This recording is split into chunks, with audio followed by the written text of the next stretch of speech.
Malawi's economy is driven predominantly by the agricultural sector, which accounts for 1/3 of the country's gross domestic product and nearly 80% of employment. Due to poor access to inputs, services and markets, however, the vast majority of smallholder farmers have limited opportunities to engage in value addition. On behalf of the German government and the European Union, the Kulima More Income and Employment in Rural Areas of Malawi (MIERA) program aims to address these challenges.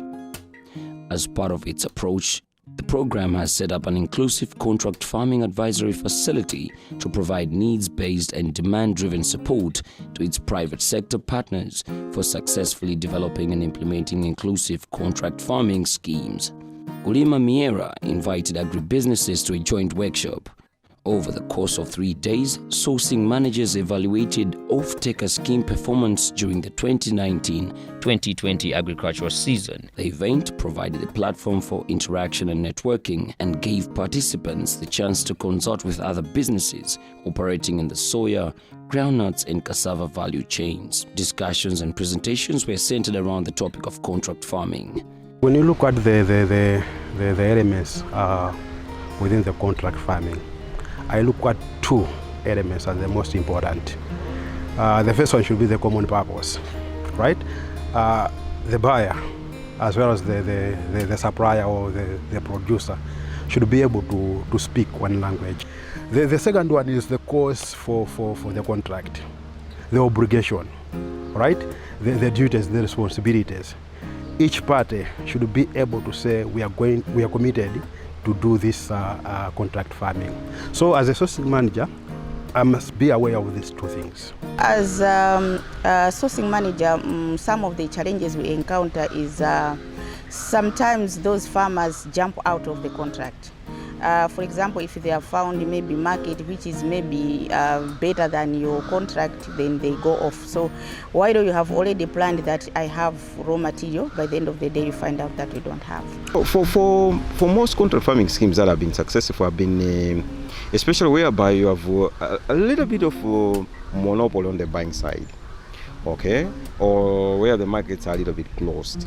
So when you enter into such contracts, because there's a determined market already that has to take that commodity, there you find that there's a lot of things that are working. But where we have now an open market in like another crops like legumes, it's most of the challenge because the inside selling and then the alternative markets are so huge that most of the times the schemes are too risky. The cooperatives are very important because they've got the bigger capacity because they are organized group. It's an organized group that may be different. Specific individual farmers have got pieces of land.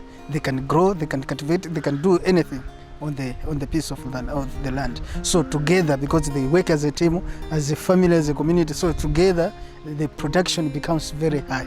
Contract farming benefits both producers as well as agro-processing firms. It opens up new secure markets and field services, such as farm inputs and crop extension to smallholder farmers, and ensures consistent supply of high-quality agricultural produce for processing. It builds long-term business relations based on trusted collaboration.